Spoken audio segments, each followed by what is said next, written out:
नमस्कार, मी तनुजा. स्वागत आहे आपल्या नवीन एका ब्लॉगमध्ये. तर आज आहे दत्त जयंती. तर दत्त जयंतीच्या सगळ्यांना खूप खूप शुभेच्छा आणि आजचा दिवस सगळ्यांचा छान जावो आणि सगळ्यांच्या इच्छा पूर्ण हो. तर आता मी चालले मंदिरामध्ये. तर इथं कीर्तन ही चालू आहे, आवाज येते थोडा थोडा. इथंच शेजारी मंदिर आहे, छान असं खूप मोठं आणि छान प्रशस्त असं मंदिर आहे इथं. तर दत्ताचं, स्वामी समर्थांचं, श्रीकृष्णाची मूर्ती आहे, राम लक्ष्मण सीता यांची पण आहे. तर चालले आता मी तिकडं मंदिरामध्ये. तर आता दत्तगुरूंचा जन्म होईल 7 वाजता आणि आता तिथं कीर्तन चालू आहे. चला, संध्याकाळची आरती दिवाबत्ती पण करून घेतली.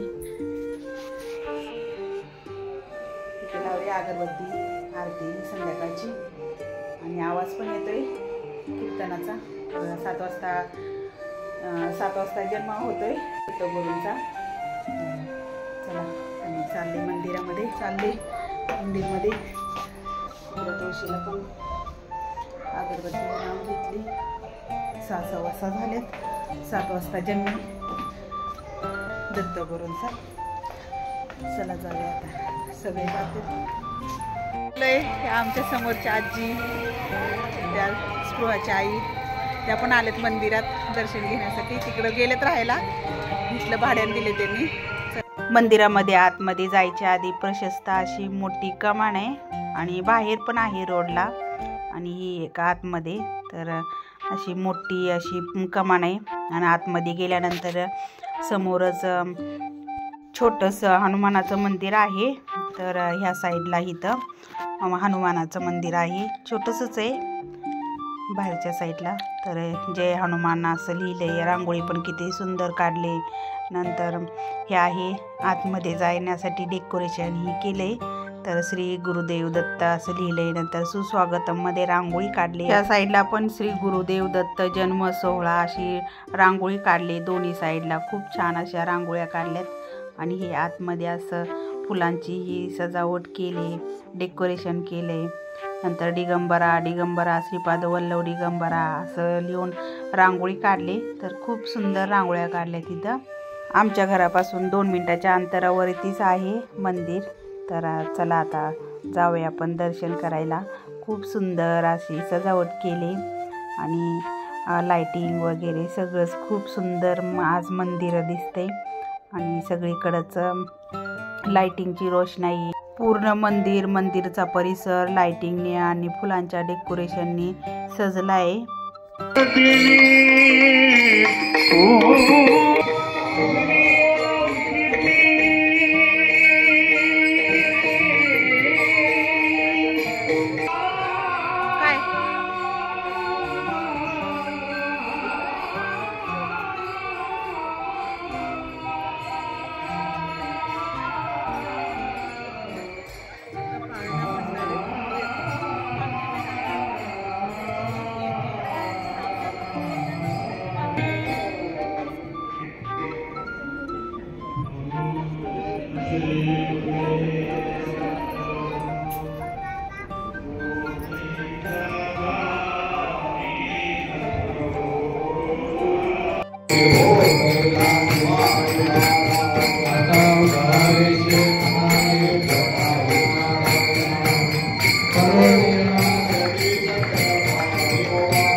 फोटो मग ताई नंतर काढा फोटो.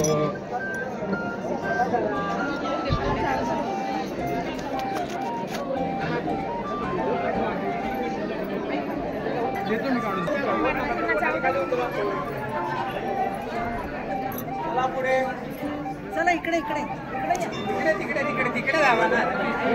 चला चला पुढे. चला पुढे चला पुढे. चला पुढे.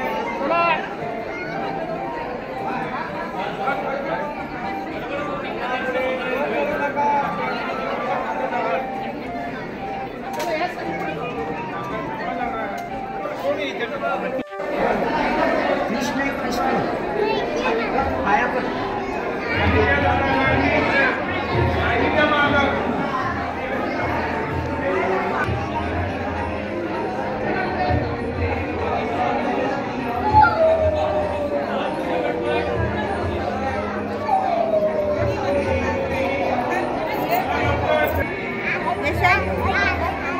आपण आता चाललोय खाली. तर खाली आहे ध्यान मंदिर. ध्यानालाही बसता येतं. स्वामी समर्थांची मूर्ती आहे. खूप साऱ्या मूर्त्या आहेत तिथं. पुरुषांसाठी गुरुचरित्र पारायण आणि महिलांसाठी गुरुलीला अमृत. तर अशी पारायण आहेत इथं. ज्यांना कुणाला पारायण करायचं असेल तर इथं येऊन करतात. कोणाला ज्यांना करायची इच्छा असते, जे करतात आहे पहिल्यापासून, तर ते इथं येऊन पारायण करतात. 7 दिवसाचं पारायण असतं आणि तिथं लिहिलेलं असतं आज किती ते किती अध्याय आहेत, किती पानापासून किती पानापर्यंत आहे, ते सगळं लिहिलेलं असतं. आणि खूप मस्त अशी इथं सेवा करायला मिळते. आणि खूप छान वाटतं मंदिरात इथं आल्यानंतर. आपण थोडा वेळ ध्यानाला पण बसू शकतो. मन शांत होतं आपलं. तर हे आहे स्वामी महाराज. तर फोटोमध्ये पण आहेत आणि अशा मूर्तीमध्ये पण आहेत.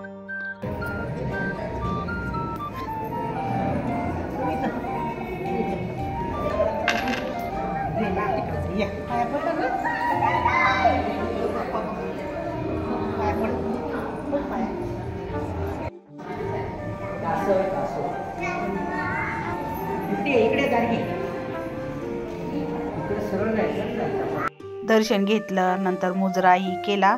नंतर जुई, यश, किरण, सासूबाई सगळेच आले होते. मला व्हिडिओ काढायचा होता म्हणून मी पुढे आले होते, गेले होते.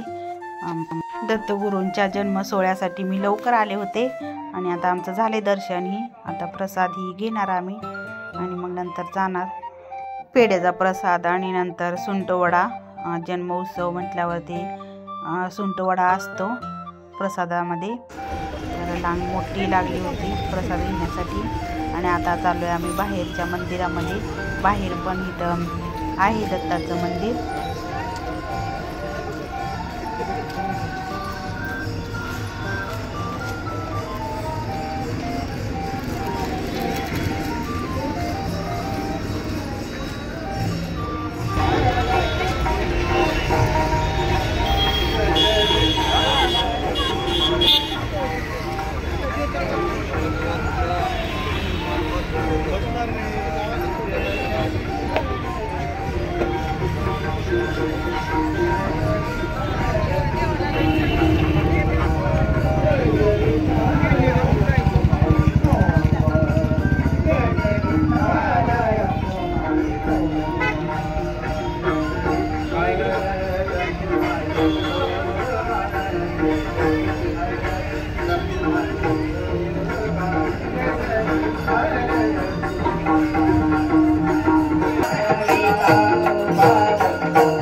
इथं महाप्रसाद होता, तर खूप मोठं असं महाप्रसाद होतं इथं.